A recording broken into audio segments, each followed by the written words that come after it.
오늘은 북한 선교에 관한 이야기가 아니고 이 시대에 관한 이야기를 조금 해야 될 것 같아요.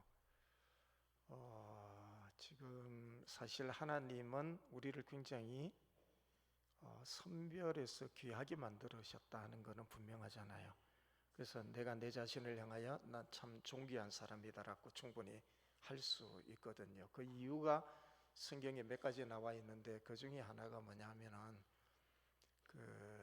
창세기 18장으로 가보게 되면은 하나님이 소돔을 멸망시키기 전에 아브라함을 찾아가시잖아요.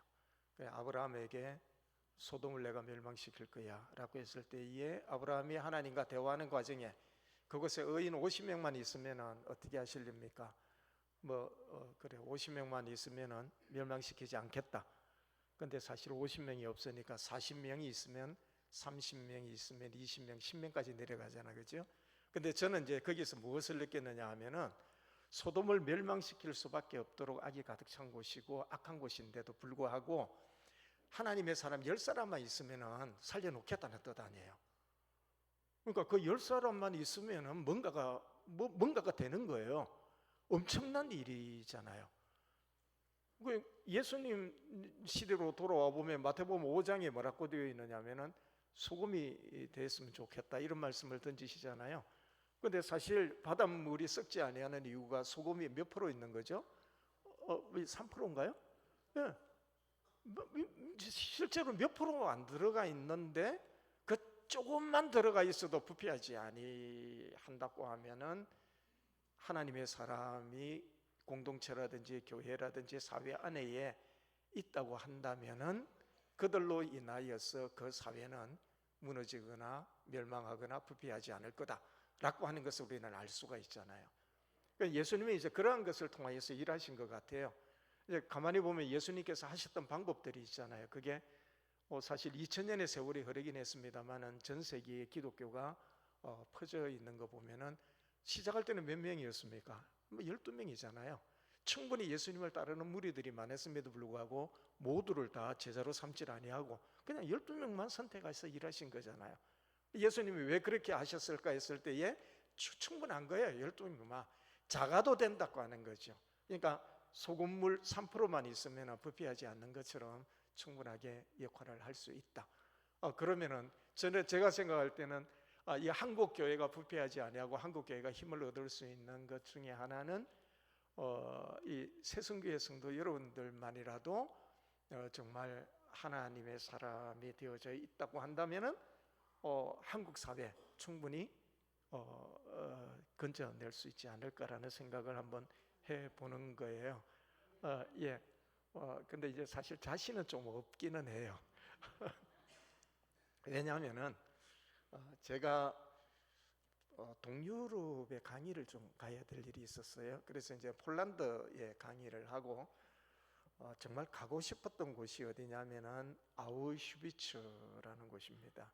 여러분들이 알고 있다시피 2차 세계대전 때 독일 사람들이 유대인들 600만 명을 학살을 했잖아요.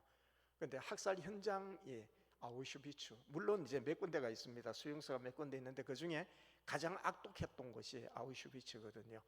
그 가서 보니까 범위가 엄청나요. 오전에 이제 한쪽 보고 오후에 또 다른 한쪽을 봐야 될 정도로 엄청난 곳이었는데 가서 이제 현장을 보는데 정말 너무 충격이 좀 많이 왔었어요. 이제는 그 안내자에 따라서 움직이는 과정에 한쪽에 유리벽으로 되어 있는 한쪽에 딱 가니까 안경만 모아놨더라고요.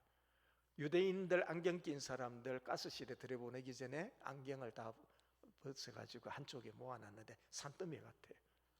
또 한쪽에는 목발만, 또 한쪽에는 신발 있잖아요.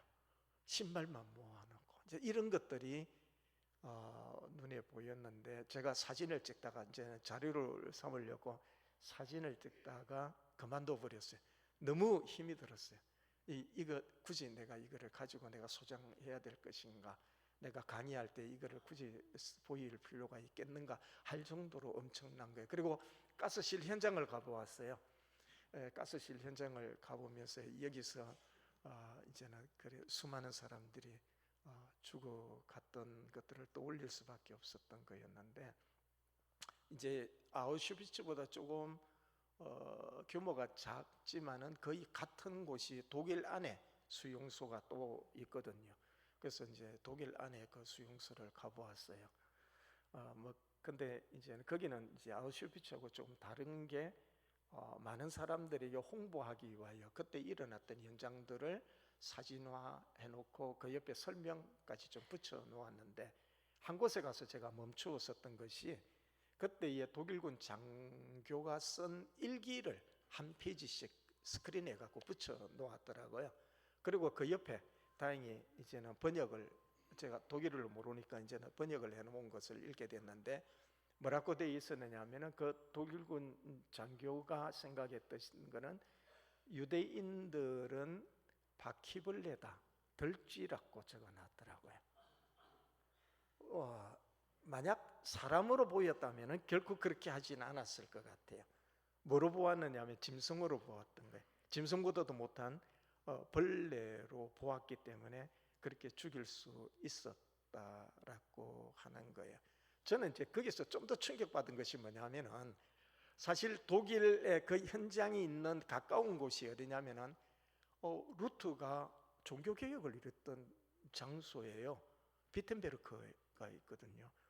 그리고 그 옆에는 또 칼빈이 종교개혁을 일으킨 곳이니까, 지금 우리는 루터와 칼빈의 전통에 따라서 개혁주의 신앙을 가지고 있잖아요. 독일 사람들이 그랬던 사람들이잖아요. 근데 그 사람들이 유대인들을 바라보고 바퀴벌레 아니면 덜쥐로 바라보고 600만 명을 학살했다 하는 것은 이거는 이해할 수 없는 거였어요. 도대체 그들의 그 당시에 독일 사람들의 기독교인들은 어떤 가치관을 가지고 있었기 때문에 이렇게 할 수 있었을까? 여러분들 기독교인이라면 기본적으로 가지고 있는 가치관이 있잖아요.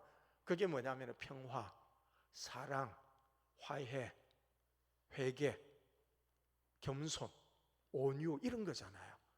이런 가치관을 가지고 있는 기독교인들이 어떻게 그럴 수가 있었을까 했을 때에, 아무리 기독교인이라 하더라도 우리의 가치관에 변화가 생겨나면은 이런 현상 충분히 일어날 수 있겠구나 하는 것을 저는 그때에 조금 충격적으로 받아들였던 것입니다. 근데 묻고 싶어요. 독일 사람들만 그럴까요? 혹시 한국 교회는 어떤가요? 얼마 전에 이제 올해 나온 한국 갤럽 조사에서 여러분들이 뉴스를 통해 들었겠습니다만은 한국인들의 개신교 숫자가 18%라고 나왔더라고요. 그러면 이제 10명에 2명이 좀 채 안 되도록 기독교인이고 교회를 출석하는 사람이라고 우리는 볼 수가 있을 겁니다. 여러분 어떻습니까? 18% 정도가 되면은 아까 예수님이 12제자를 선택하셨거나 아니면은 소돔의 10명의 의인, 충분히 그 역할을 감당할 수 있지 않을까 싶어요. 그 정도면 하더라도 작지는 않다라고 저는 보고 있으니까요. 그런데 갤럽조사 끝부분에 가면은 뭐라고 되어 있느냐 하면은 한국 개신교가 한국 사회에 끼치는 영향이 몇 프로일까? 여러분 한번 추측해 보실 수 있겠습니까? 몇 프로 정도의 영향력을 미칠까라고 하는데, 그 갤럽에는 6%라고 되어 있는 거예요. 이건 좀 충격이지 않느냐 하는 것이죠. 그러면은 결국은 독일 사람들이 유대인들을 향하여 했던 그 기독교인들의 가치관의 변화가 일어나는 것이 한국 사회에서도, 한국 기독교 안에서도 일어난 것이 아닌가라고 추측해 볼 수가 있는 것이죠. 지난주에 나온 뉴스 하나 여러분들 들으셨는지 모릅니다만은 저기 고급 자동차를 소유한 사람들이 운전을 하면서 저기 소형 자동차 경차 가진 사람들을 무시한다라고 하는 것을 이제 9시 뉴스에 아예 나와 버리더라고요. 그러니까 가지고 있으면은 가지지 못한 사람을 나도 모르게 무시하게 되어지고, 권력이 있으면 권력 없는 사람을 무시하게 되는 자연스러운 우리의 모습들이 거기에 반영되어 있다라고 보는데, 그 사회적인 그러한 모습이 어디로 들어왔느냐 하면은 한국 교회 안으로 들어와 버린 것은 아닌가 싶은 거예요. 그래서 18%의 기독교인들의 영향력이 6%로 떨어진 것은 아닌가 조심스럽게 그렇게 한번 생각해 보는 것이랍니다. 그러면은 어떡하지? 이게 어떤 현상이지? 여기에서 우리는 그럼 어떻게 해야 되지? 나는 어떻게 해야 되지? 라고 하는 거예요. 그래서 우리 그리스도인들의 가치관은 무엇을 가지고 나가야만 될 것인가 했을 때에 저는 오늘 첫 번째로 잡은 것이 존중이라고 하는 것을 한번 가졌으면 좋겠다라고 생각해요. 그래서 성경은 계속해서 여러 가지 반복하지만 남을 나보다 낮게 여기고라는 말씀을 사도 바울이 굉장히 강조를 하거든요. 남을 낮게 여긴다라고 하는 말은 다른 말로 표현하는 것이 뭐냐면은 그를 존경하고 이렇게 나와 있어요. 그러니까 존중은 곧 존경을 의미하는 것입니다. 단순히 그냥 칭찬하는 것하고는 다른 개념이라고 우리는 생각해 보아야 됩니다. 성경 창세기 2장 7절을 보게 되면 하나님이 인간을 만드셨을 때에 흙으로 만들었다라고 되어 있지요. 그러니까 흙이라고 하는 것 자체가 그렇게 귀중하다라고 우리는 할 수가 없어요. 인간의 출발점은 어디에서부터냐 하면은 존귀하진 아니에요. 귀중하지 아니에요. 근데 히브리 원어를 보게 되면은 흙을 뭐라고 해놨냐면은 티끌이라고 해놓았더라고요. 그러니까 흙이라 그러면 그나마 조금 낫잖아, 그죠? 진흙을 만들어 도자기를 만든다 뭐 이런 식으로 표현을 할 수 있으니까. 하지만 흩어져 있는 티끌은 모으기 자체가 어려운 거예요. 진짜 가치가 아무것도 없는 것이 티끌이거든요. 그러면 인간의 출발점이 어디냐면 흙이 아니라 티끌이라고 한다면 정말 아무런 가치가 없는 것에서부터 출발해 버려요. 이게 지금 성경에서 이야기하는 인간의 출발점이라고 보게 되는데, 근데 조금 우리가 충격적으로 볼 수 있는 것이 창세기 2장 19절이에요. 19절로 가게 되면 어떤 내용이 나오느냐 하면은 하나님이 흙으로 각종 짐승과 각종 새들을 만드시고 이렇게 나와 있어요. 그러면은 창조 때로 돌아가 보면은 사실 인간은 특별한 존재가 결코 아니라고 하는 것을 알 수가 있어요. 흙으로 만드는 인간이나 아니면은 짐승이나 아니면은 새들이나 존재 자체가 똑같은 게 출발점이 다 똑같아요. 그러다 보니까 사실 우리 주변에서 여러분들이 보시는지 모릅니다만은 술 많이 먹을 인간들 보면은 어떻게 변해요? 개같이 변하잖아요, 그죠? 그러니까 우리 출발점이 그래서 흙으로 같이 만들어 놓으니까 그 출발점이 거기에서 시작돼서 결국 우리 안에 귀한 뭔가가 빠져버리면은 그렇게 돌아갈 수밖에 없구나라고, 이건 하나의 개똥 철학입니다. 그냥 이제 그렇게 우리가 볼 수 있지 않을까라고 한번 생각도 해보는 거예요. 근데 여기에서 지금 하나님은 오늘 본문으로 돌아가 보면은 흙으로 만들었는데 사람과 동물과 다르게 만드신 것이 나와요. 그게 바로 우리에게 하나님의 형상과 모양으로 만드셨다고 되어 있죠. 이제 그 사람과 동물의 차이점이 뭐냐 하는 것은 사실은 철학적 주제 중에 하나입니다. 그런데 이거를 명확하게 밝혀놓은 철학은 그렇게 없어요. 없지만은 북한에서 주체 철학이라고 하는 것을 1972년도에 발표를 하는데, 그때 그 내용을 보게 되면은 사람과 짐승은 명확하게 구분이 된다라고 발표를 하고, 지금 또 그 김일성 종합대학의 철학과 교수들은 전 세계의 철학 학회에서 유일무이한 철학이라고 주체 철학을 발표를 합니다. 그 이유를 뭐로 되느냐면 세 가지가 인간들에게는 짐승과 다른 것이 있는데, 하나는 창조성, 두 번째는 자주성, 세 번째는 의식성이라고 해요. 이 세 가지, 다른 말로 표현하면 이거예요. 내가 인간으로서 세상을 살아가는데 인간이 세상의 주인이다. 그런데 내가 살아가는 모든 일을 내가 만들며 살아갈 수 있다. 그거를 이제는 가르치는 것이 주체 철학이라고 보면 돼요. 이게 이제 북한에서 가르치는 주체 사상의 한 일부이기는 합니다. 이제 그렇게 학교에서 가르쳐 나가니까 모든 것이 인간 중심으로 뭔가 세상을 살아갈 수 있도록 만들었다. 이게 북한을 현재 유지시킬 수 있는 굉장히 근간입니다. 그 북한에 살아갈 수 있는 것이 지금 먹을 것도 제대로 없거든요. 그 이제 자력갱생이라고 하는 단어의 출발점이 바로 여기서 오게 됩니다. 근데 한 가지 여러분들이 다 알고 있듯이 북한에 있는 정치를 하는 사람, 권력을 잡은 사람, 그리고 백두혈통의 수령의 집안들은 북한에 있는 인민들을 인간답게 보고 있느냐? 그렇지 않잖아, 그죠?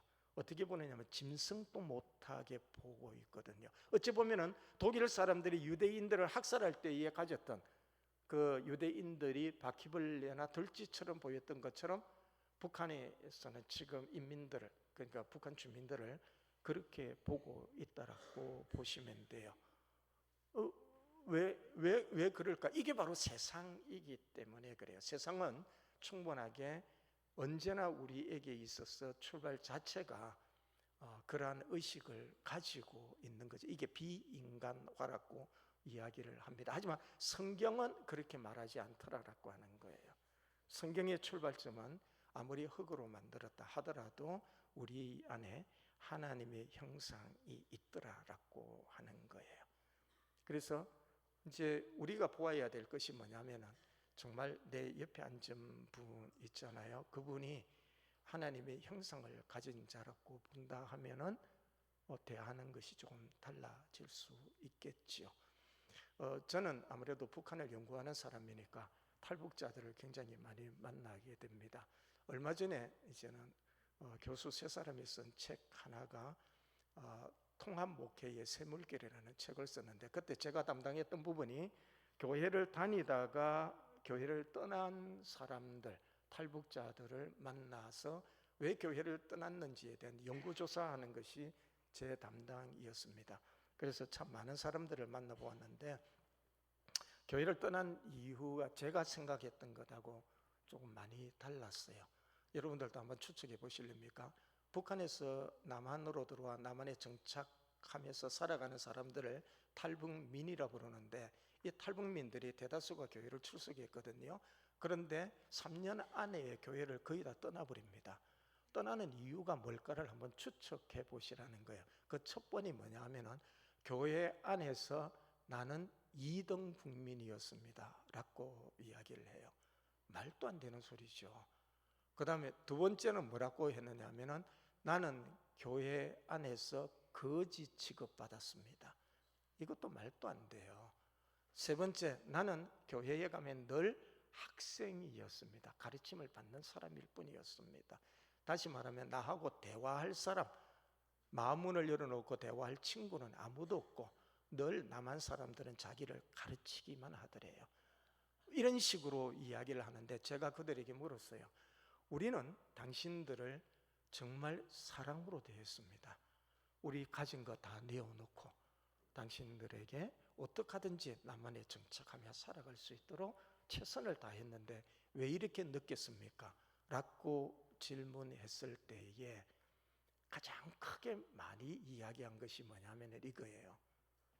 내가 가진 것이 없다고, 내가 북한에서 왔다고 나를 무시하더라 라고 하는 거예요.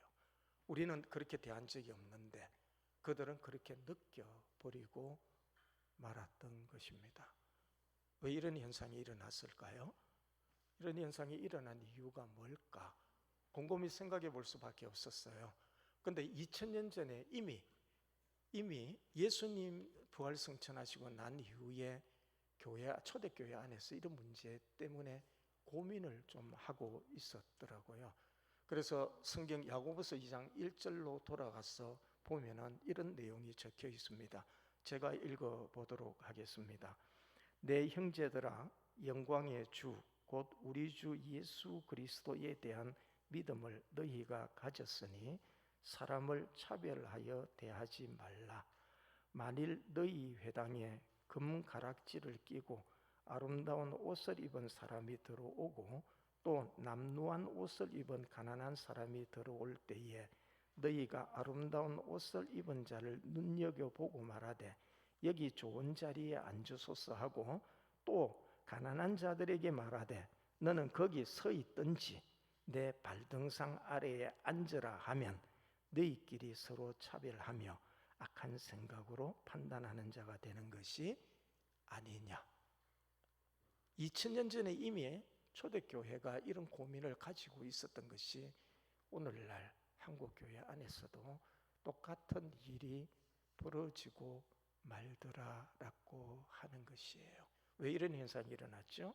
여러분들 한번 생각해 보시고 나름대로 한번 답을 가져보셨으면 좋겠어요.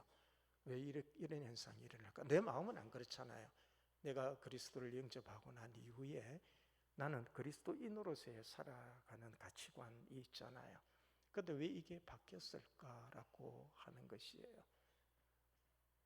한번 비판적으로 이야기를 한번 해볼게요. 우리 그리스도인들의 가치관이 바뀐 것이 원래 가지고 있었던 사랑, 존중, 화해, 평화, 온유 이런 것이 뭐로 바뀌었느냐 하면은 물질, 권력 이런 것으로 바뀐 것은 아닌가 싶은 거예요. 그러니까 우선순위가 원래 처음에 가졌던 그리스도인으로서의 그 마음이 뒤로 미루어져 버리고 세상의 것들이 내 안으로 들어와 그것이 우선순위가 되어버려 앞에 내세웠던 것이 아닌가 싶은 거예요. 그렇다고 한다면 이 문제를 어떻게 우리가 해결해 볼 수 있을까라고 하는 것이 오늘 우리의 신앙생활하는 이들로서의 고민이며 풀어야 될 숙제 중에 하나가 될 것입니다. 자, 여러분들 중에 이미 나는 그리스도의 가치관을 가지고 누구든지 타인을 대할 때에 하나님의 형상을 가진 자로 봅니다 라고 한다면은 오늘의 주제에 대해서 고민할 필요가 없습니다. 그렇게 지속하시면 됩니다. 바로 그런 분들을 통하여 하나님은 역사를 이루실 것입니다. 분명하게 여러분들의 공동체와 여러분들의 교회를 하나님의 나라로 세워 나가실 겁니다. 쓰러져 가는 자, 죽어가는 자, 그들을 세울 수 있는 자, 다시금 새 생명을 줄 수 있는 자가 바로 그런 분들이기 때문에 그렇습니다. 그런데 문제는 좀 고민이 되는 분들은 오늘 한번 생각해 보자라고 하는 거예요. 나의 우선순위가 어디에 있지? 정말 내가 타인을 바라보면서 내 옆 사람을 바라보면서 이 사람을 내가 존경할 수 있나? 존중할까? 이 사람은 정말 하나님의 사람 그리고 하나님의 형상을 가진 자로 내가 대하고 있나? 라는 질문에 빨리 대답이 안 된다고 하면은 이제는 그때부터 내가 고민을 좀 해야 되죠. 어떻게 해야 될 것인가 하는 것이에요. 어떻게 하실래요? 라고 하는 거예요. 그래서 저는 성경을 조금 찾아봤습니다. 성경에 보니까 이런 부분에 대해서 고민을 많이 하면서 그의 삶에 적용시켰던 한 분을 발견했는데 그분이 바로 예수님이셨습니다. 가만 보니까 예수님께서는 문둥병자에게 그냥 다가가셨더라고요.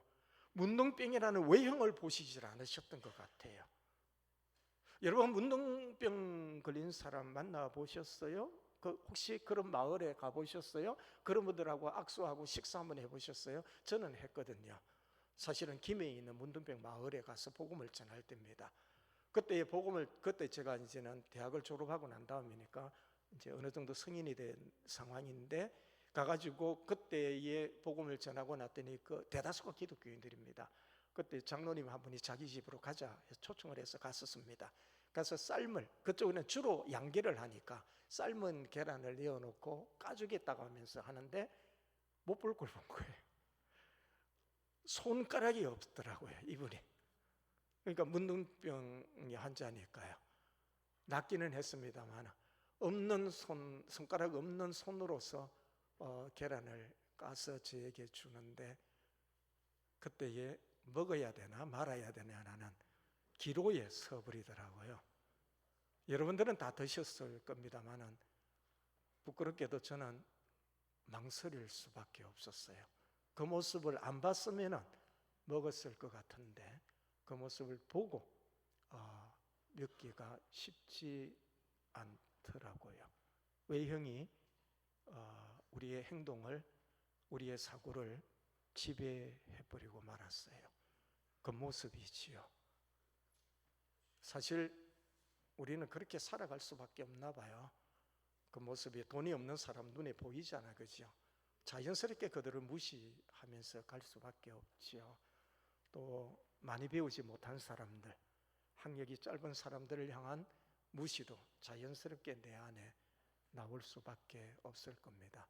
그 중에 하나가 미국 사회하고 한국 사회가 좀 다른 것이 하나 있다라고 제가 미국에 온 친구한테 들었던 이야기가 하나 있는데, 그게 뭐냐면 아파트 구조래요. 아파트 구조가, 한국의 아파트 구조는 이제 18평 아파트, 32평 아파트 구분해서 한 아파트 안에 짓는다 해서 요동은 몇 평짜리, 요동은 몇 평짜리가 눈에 딱 들어온다 그러잖아요. 미국은 그렇게 짓지 않는데 완전히 섞어버린대요. 그래서 너 어디에 몇 평에 사는지를 서로 모르도록 만드는데, 우리는 제가 사는 아파트도 1에서 4라인은 18평짜리고 그 나머지 라인은 32평짜리예요. 그러니까 어디로 들어가느냐에 따라서 눈에 탁 보여버리잖아요. 알게 모르게 우리 안에서도 그러한 것이 내재되어 있더라라고 하는 거, 이거 떨쳐버려야 되는데 어떻게 하면 좋을는지 모르겠다라고 하는 출발점에서 본다면은 예수님은 외형을 보지를 아니하셨다라고 하는 것을 볼 수가 있는 거예요. 하나 더, 몇 가지가 더 있는데 그 중에 예수님께서 하셨던 것이 뭐냐면, 간음하다가 잡힌 여인이 있잖아요. 그 간음하다 잡힌 여인은 외형이 아니고 현상이잖아요. 그 현상 자체를 딱 보았을 때에 주변에 둘러선 유대인들은 전부가 오른손에 뭘 하나 들고 있었냐면 돌덩어리 하나를 다 들고 있었잖아요. 왜냐하면 이 여인은 당연히 맞아 죽어야 돼 라고 하는 것을 가지고 있었잖아요. 그런데 예수님은 결국 그 여인이 뭐라 그러냐면 두 번 다시 이 일을 하지 말라, 죄를 짓지 말라 하면서 돌려보내시는 일, 대하는 태도, 그 현상에 대한 대하는 모습이 달라버렸던 거예요. 우리는 외형, 그 모습에 대해서도 달라지지만 또한 현상을 보고 미리 판단해버리는 거죠. 그런데 그 판단에서 우리는 그를 존중할 수 있는 것은 예수님의 모습으로 돌아가지 아니하면 아니 되더라라고 하는 것을 우리가 알 수가 있는 거예요. 사실 우리는 지금 현재의 외형으로서는 이 사람이 나보다 못한 사람인지 아니면은 나보다 소유가 덜한 사람인지, 그렇지 아니하면은 아픈 사람인지 어떤지, 속이 좀 더러운 사람인지 우리는 알 수가 없지만은, 그러나 대략적으로 오랫도록 관계해 왔다면은 그의 형편을 다 알기 때문에 혹시나 나도 모르게 그를 무시하거나 아니면 그를 낮게 여기지 아니했는지 한번 돌이켜 보아야 되는 시간이라고 생각합니다. 그렇다고 하면 오늘 설교를 마치고 여러분들이 하셔야 될 하나가, 그들을 찾아가서 나보다 약하고 어리고 연약하고 부족한 그 사람들을 찾아가서 그들에게 따뜻한 손을 내밀어 주셨으면 좋겠다 싶어요. 한번 손을 잡아주는 거죠. 조금 더 격하게 하고 싶다면 한번 안아 주셨으면 좋겠어요. 그러면서 내가 바꾸는 거죠. 사랑합니다, 사랑합니다, 사랑합니다라고요. 그게 오늘 우리 가정에서 일어난다고 하면 가정이 살아날 거고, 교회에서 그 일이 일어난다면 교회가 천국으로 바뀌는 역사가 일어나며, 여러분들 모두가 그렇게 된다 하면 한국 사회가 변하게 될 거라고 저는 그렇게 믿고 있는 거예요. 내가 바뀌면 돼요. 내가요. 아주 간단해요. 어려운 거 결코 아니에요. 간단한 것 하나, 바로 내 옆 사람에게 그 사람이 하나님의 형상을 소유한 사람이라는 인정만 하면 돼요. 외형 보지 말고 환경을 보는 것이 아니라 하나님이 그를 처음부터 세우셨을 때에 자기의 모양과 자기의 형상으로 지은 사람. 한번 옆 사람 손 한번 꽉 잡아주실래요? 한번 좀 부끄럽지만은 한 번도 그런 일이 없는데 이게 난사스럽게 왜 그러냐라고 하는지 모르겠어요. 그렇지만 한번 손 한번 꽉 잡아주셨으면 좋겠어요. 옆에 아무도 없는 분들은 참 안 됐다. 좀 한번 잡아주셨으면 좋겠어요. 왜냐하면 내 사랑을 그렇게라도 한번 표시했으면 좋겠어요. 당신은 정말 귀중한 분이세요. 하나님의 형상을 가진 분이세요. 그것이 제대로 회복되기를 바라는 마음이거든요. 우리 안에 자꾸만 소멸시키는 하나님의 형상을 회복시켜 나가는 것이죠. 그 스스로 할 수 없다면 나라도 그를 도와주는 거죠. 그게 바로 손을 잡고 일어서는 거거든요. 교회가 그런 곳이잖아, 그죠? 교회가 그래야 되는데, 근데 교회가 오늘 뜻하지 아니하게 너무 다툼이 많고 분열이 많고 아픔이 너무 많아요, 교회 안에서. 그래서 그거를 한번 이제 완전하게 회복시킬 수 있는 교회가 되어진다면 정말 바뀌어도 너무 다른 세상을 맛보게 되어질 것 같다라는 생각을 가져봅니다.